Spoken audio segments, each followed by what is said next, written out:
Bonjour à tous et bienvenue sur la chaîne SCMath. Aujourd'hui, une nouvelle vidéo où je vais te montrer comment déterminer la distance entre un poids et une droite.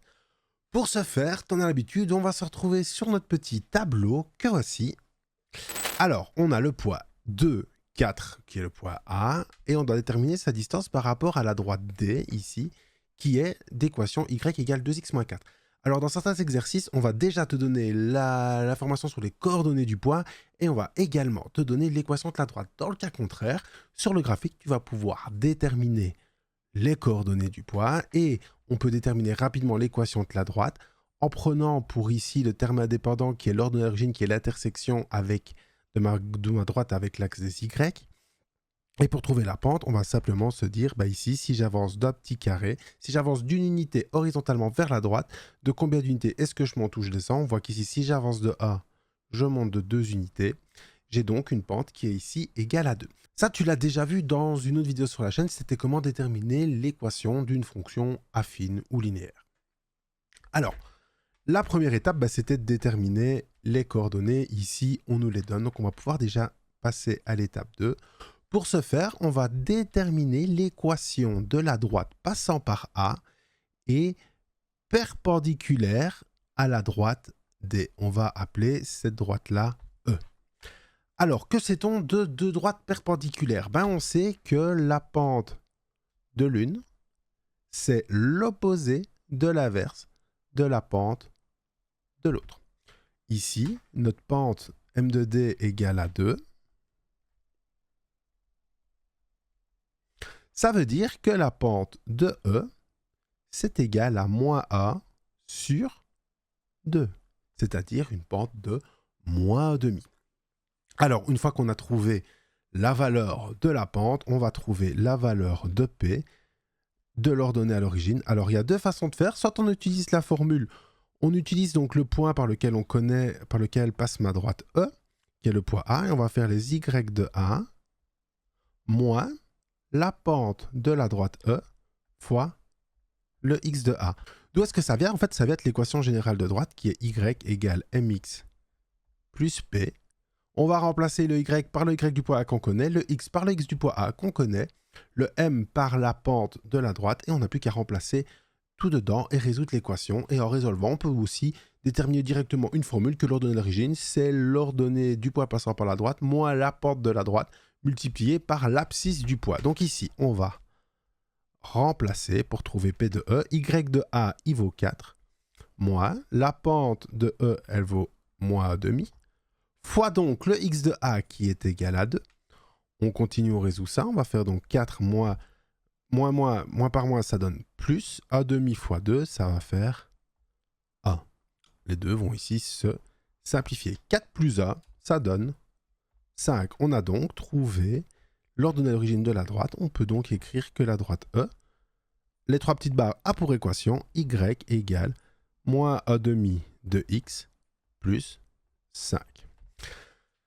Alors, pour trouver la distance de point à une droite, donc le plus court chemin entre un point et une droite, on n'avait pas dit ça au début de la vidéo, c'est le segment perpendiculaire qui lie le point à la droite. Donc on va devoir ici déterminer la valeur du point d'intersection, déterminer ses coordonnées. Une fois qu'on a déterminé ces coordonnées-là, on va pouvoir déterminer la longueur du segment AB. Donc, pour ce faire, la troisième étape, on détermine les coordonnées du poids B. Alors, soit on résout le système d'équations y égale, donc on a 2x moins 4 et y égale moins 1,5x plus 5. Ça, c'est la méthode traditionnelle. On peut faire une substitution, une combinaison, enfin bref, ce que vous voulez pour le résoudre, même si la substitution est meilleure. Ou alors, on va prendre le raccourci. On va d'abord se déterminer les x de B, puis on va déterminer le y du poids B. Pour déterminer la valeur de l'abscisse de B, on va prendre ici 2x moins 4 de mon équation de D, et on va simplement dire que ceci est égal à moins 1,5 de x plus 5. Pourquoi est-ce qu'on peut faire ça?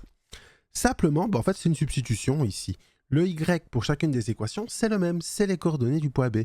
Et donc, l'ordonnée doit être la même pour la première ainsi que pour la deuxième équation. Et donc, on va égaler les deux valeurs que y correspondent. Donc, l'un, c'est y égale 2x moins 4, l'autre, c'est moins demi de x plus 5. On n'a plus qu'à résoudre cette équation-là. Comment? On va mettre tous les x d'un côté. Moins demi x, on le passe de l'autre côté, ça fait plus a demi de x égale le 5, il ne bouge pas. Le moins 4, on le passe de l'autre côté, ça donne donc plus 4. 2x plus a demi x, ça fait donc 4 demi x plus a demi, ça fait donc 5 demi de x égale à 9. Si et seulement si x égale 9. Alors, on fait passer le 2 de l'autre côté, c'est à diviser. Il va donc devenir a fois. On rappelle qu'on change le signe d'opération. Et le 5, on va donc diviser par 5. Ce qui va donc me donner ici 18 cinquièmes, qui est donc l'abscisse de mon poids B. J'avoue que je n'ai pas choisi le meilleur exemple avec le calcul le plus simple à faire. Alors, pour trouver la valeur de y de B, simplement, on va venir choisir une des deux équations. On va prendre généralement la moins moche des deux, donc 2x moins 4. Donc on a y égale 2x moins 4, on a très bien pu le faire avec l'autre. Et on va remplacer le x dans l'équation par la valeur que j'ai trouvée ici, qui est donc de 18 cinquièmes. Y égale donc 2 fois 18 cinquièmes moins 4, ce qui donne donc 36 cinquièmes moins 4, 4 en cinquième, ça donne 20 cinquièmes, ce qui me donne donc... non, je ne sais plus compter, moi. Donc, ça donne donc 16 cinquièmes. Ça, c'est la valeur des coordonnées de mon poids B, de l'ordonnée de mon poids B qui est 16 cinquièmes. Et donc, le poids B, il a pour coordonnées x qui vaut 18 cinquièmes et y qui vaut 16 cinquièmes.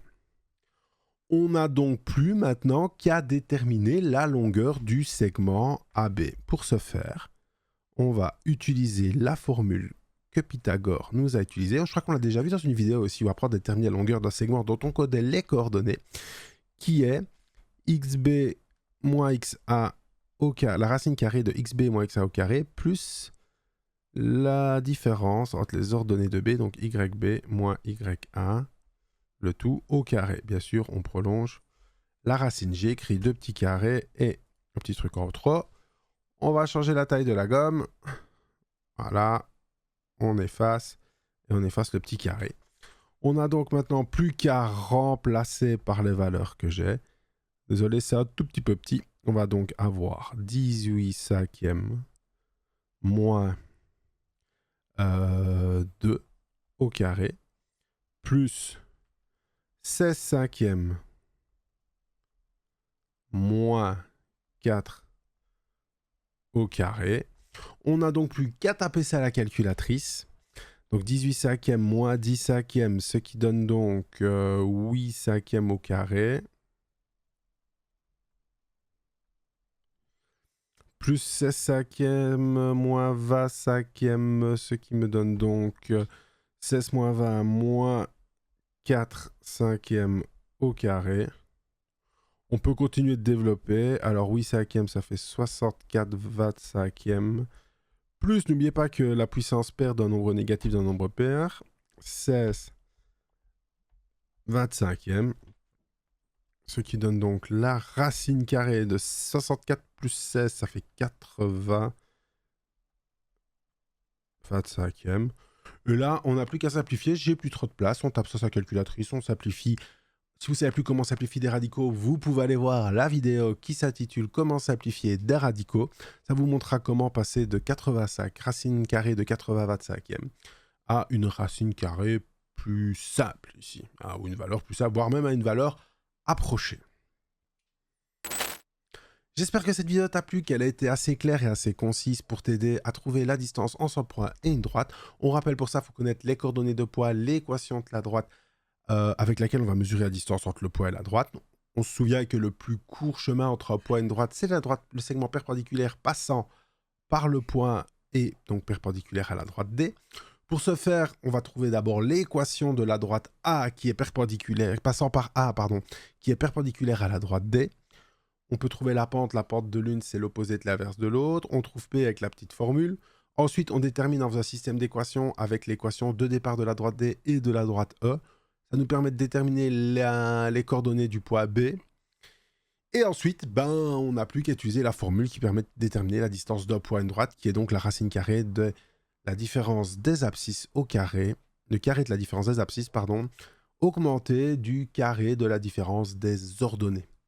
J'espère que cette vidéo t'a plu, elle t'a aidé. N'hésite pas à la partager à tous tes potes qui galèrent à déterminer la distance d'un poids à une droite.